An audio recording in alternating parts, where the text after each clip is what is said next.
So I want to start with the new album. So Paradise Lost, we released the new album Ascension on September 19th. Congratulations. And in interviews this year, you mentioned how the 2023 re-recording of Icon, with all the challenges of revisiting and relearning the songs, had an impact on the new material. So, how much did that experience shape the writing and sound of Ascension? And would you say it's entirely inspired by the Icon era and the mindset you had back in the 90s, or are there any other influences involved?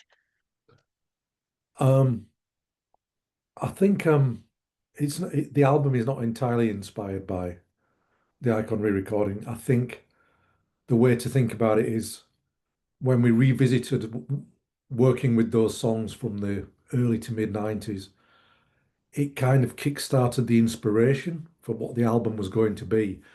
So a while ago, I had quite a few songs written, and then I just scrapped them all because I wasn't happy with them. And then I took a bit of time out, and then when we did the Icon thing, it kind of re-inspired us for a direction, something to aim for. So, so yeah, it kick-started the songwriting process. But yeah, it's not the whole album isn't completely in that direction. I mean, there's at least three or four songs I can think of off the top of my head that are I don't know where the inspiration's from. It's kind of a little bit darker or a little bit more. Well, I mean, there's one that's almost like the first half of it's like a ballad. It's acoustic. So, and there's another one that is, I guess, more like a darker version of the 1 Second album or something like that. So there's a bit of a diversity on there, but yeah, I'd say the core of the record was initially inspired by that re-recording. Awesome. And to me, an album cover is always a statement, and Ascension's artwork carries clear religious symbolism. Could you tell us about the piece of art and why you chose it to represent the album? Yeah, it's well, I'm always looking for pieces of art just because I have quite a lot of prints around my house anyway. I love different forms of art. Um, so I was kind of aware of this piece, but I didn't know who it was by. And when I knew we had an album coming up and we had to figure out a cover, we wanted something historical, but not really a grand master or anything like that. Um, but we knew we were going to call the album Ascension, so we needed something that kind of evoked that title to us.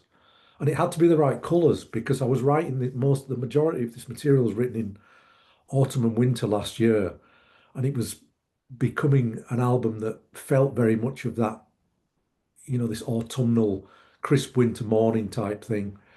And it had to have those colours, the reds and greens and golds. And the piece of art that we chose was it's actually called The Court of Death by George Frederick Watts. He was a Victorian. He was a Victorian painter. It's not a particularly well-known piece, but the colours were great. Um, and to me, it said Ascension.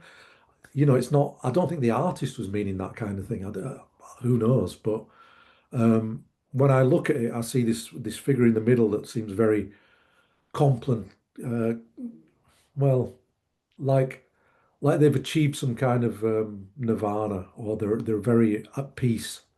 And then the figures around the base of the person or angel or whatever it is seem kind of in turmoil. So it fit the Ascension brief, and I love the colours. And the my favorite track on the album is a track called Salvation. And when I was writing that song, I was looking at this piece of artwork and I was thinking, do the two marry together? Do they fit together really well? So I was staring at this piece of art, listening to what I'd written, and it fit perfectly. So that then we asked for permission to use it, and they kindly agreed. That is great. And uh, it's like you feel something when you look at the art, and it has a meaning to you. It, like you said, that you don't know if the artist did mean to sound like that, but it's the same with music, because you you can write a song and you have a message, but the people always interpret it like they want, so when they take something from it, right? And some of the new songs, like Serpent on the Cross and Salvation, as you mentioned, I feel like they also carry religious references. So Yeah. since this theme seems to run through the album, what was the approach with the lyrics? What kind of intention did you want to convey? Well, the album as a whole and the feel of it, the reason we went down this, delved back into this way more religious iconography, imagery, metaphor route was partly because of the icon thing, because icon was very similar in that respect. Um, but partly because we went back to brass tacks, we went back to the name of the band and where it came from, which was the book by Milton and what that dealt with. And that was all to do with man's struggle with his own identity and death, life and death, and all these strange abstract concepts that religion usually tries to handle, usually not very well, but it's interesting nonetheless. Um, but lyrically, it was whatever song. Me and Nick worked together quite closely. I'll play him some music, and it'll be whatever that song evokes, whatever you think of. Because our music's escapism, we want people to be transported to a different place, or at least picture something, have something in their head when they listen to it.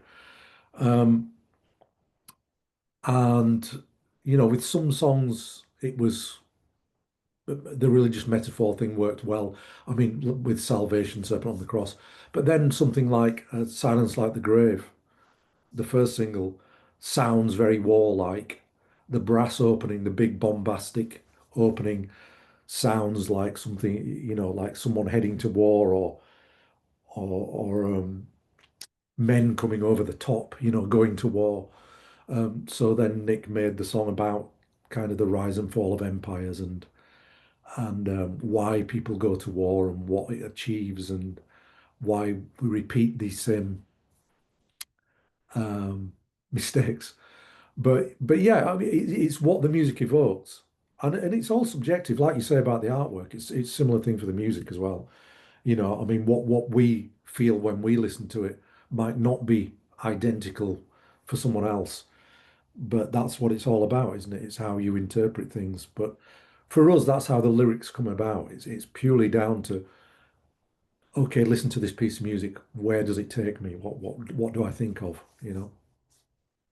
Yeah, and across 17 albums, Paradise Lost has never repeated itself. Even when revisiting familiar elements, there's always a sense of progression, almost like an invisible line connecting all the records. Is there anything, whether in terms of songwriting or production, that you haven't done yet but would still like to explore? But I'd still like to explore. Yeah, kind of, but I'm not sure. I've never really had the impetus to go down that route yet. But one of our main influences, even from almost the very beginning, I'd say from at least the second record, was Dead Can Dance, especially the early Dead Can Dance records. Um, and particularly the album Within the Realms of a Dying Sun. Um, so church music, we grew up with church music. It's a strange thing to say because we're kind of all atheists and quite adamantly so, but I guess it's a reminiscing childhood thing. When I was growing up, when we were growing up, our parents made us go to church, and we were always had to go to church. And even though my parents were atheists, it was kind of what people did. It's how communities were held together. It's how you met new people. It's how you fit in the neighborhood or whatever. So we were a lot of our childhood is rooted in that. You know, you're in these big old buildings, kind of a bored kid listening to hymns going on, you know, echoing around these halls. And I guess there's something of that in it. Um, but yeah, I think I'd like to do something very I'm a bit obsessed with like 12th, 13th century and especially Eastern Europe as well. Um, but church music, so Gregorian chants and you know, cathedral-esque type things. Yeah, I mean, on the song Salvation, with the guitars, I'm trying to mimic almost bells pealing and choirs harmonizing, but on guitar. You know, it's that kind of thing. So yeah, at some point, it'd be great to explore that a bit more. But you have to be inspired to do these things. You have to have something to say. There's no point just copying a style, or you have to bring something to the table. So yeah, if at some point I feel inspired enough that I think I can make that happen, then maybe that'll be a thing, you know. That would be interesting. Yeah, yeah, I think so. Yeah, So today, even with the return of vinyl and CDs, streaming platforms play a huge role in how music is consumed, especially by younger generations. And at the same time, Paradise Lost continues to play major festivals where many first-time listeners discover the band. So, for someone who might catch your set at a festival but has never heard Paradise Lost before, which album would you recommend as their starting point? that sums up our style best. Um, that's a tough one. I think the most encompassing of all our styles on one record would maybe be Obsidian, actually, the last record, because it's kind of has almost every era of the band on one record, sort of thing. Um, because obviously, I mean, Nick has three or four different vocal styles, and he's done that on different albums at each, you know, whatever time we've done it in. I mean, as far as feel of songs, the Icon album is very, very a pure Paradise Lost record. But if you want to all our styles on one record, probably the Obsidian record would be maybe the best. It is awesome. And earlier this year, you played at Bangers Open Air Yeah. in Brazil under almost 40 degrees, and the crowd showed up early just to see your performance. I was there. It was a great show. Can fans expect here the Ascension tour to return to Brazil next year? Yeah, absolutely. I mean, it took a long time to book the tour that we did that Headbangers was part of. Partly because of logistics and routing and on all the usual boring things that mean you can't tour a place. But when it came together great, and we met up with the promoter a few times on that. We met up with him at Headbangers. He came to our show in, I think it was, I think it was in Chile. He came to that as well, um, and we got along really well. And I think you understand. We came to an understanding about um, what we needed from a tour and what he needed from a tour. So I think it should be much more simple to arrange a tour. Um, but it always helps when it's centered around festivals as well, you know, because I mean I hate the heat and I'm not good.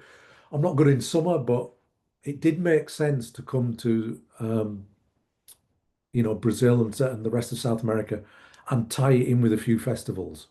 Because I know Carcass did it at the same time because we were meeting them in different places along the route. So yeah, hopefully we'll get back. It's probably going to be, I would guess, late summer next year. Maybe we'll be looking at doing it.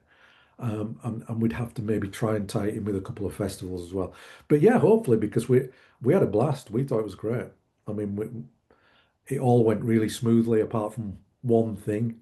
Um, our tour manager had his passport stolen, and we left him in Mexico, My and God. we toured all around South America, Without and him. yeah, without him. And we got to North America, and we were touring around there. And 2 days before we flew home, he managed to get a temporary passport to fly home. So he'd just been in a hotel at the airport in Mexico for like 3.5 weeks or something, stuck there without passport. So yeah, but apart from that, it was really, really smooth, enjoyable tour, really. Vanda really helped us out. A guy called Vanda, who's usually He's my Sepultura's friend. sound guy. You know him? Yeah, he's my friend. He's my close friend. Oh, well, he was superb. He was such a sweetheart. He really, really helped us out. And he's so professional. I mean, especially speaking the lingo as well at airports, it just makes things really smooth. So, yeah, if we were to do it again, I think I'd be hitting Vander up to help us Yeah, out he's gonna again. be happy Yeah. about it. Yeah. So finally, if you had to describe Ascension in just one sentence, Yeah. what would it be? Um, let me think. Well, I can do it in 3 words, really. Bombastic and mournful. That's as simple as I can put it, really. That's awesome. So I've just listened to the album yesterday and it is amazing. Amazing. Oh, thank To you. me, it's the album of the year so far. And I don't think anyone's gonna top that. It's really good. Really, really good. Well, that's high praise indeed. Thank you very much. Yeah, I'm looking forward to it coming out because the bit in between handing an album over to a label and it being released is now about 5 months. So you've got like 5 months where you're thinking, is it still any good? I don't know. I don't know. So hearing that from you is gives me confidence. Yeah, but it is, and the production, everything sounds where it needs to be. Great, great. It's That's it's pretty awesome. Yeah. sounds like we did our job. So Thank you. so I got everything I need. Thank you so much for your time. I wish you a Great. wonderful Well, day and hopefully we'll see you again next year yeah. and have a great tour and have a great release. I know that everyone's gonna love it as much as I do. Well, thank you, Jessica. Much appreciated.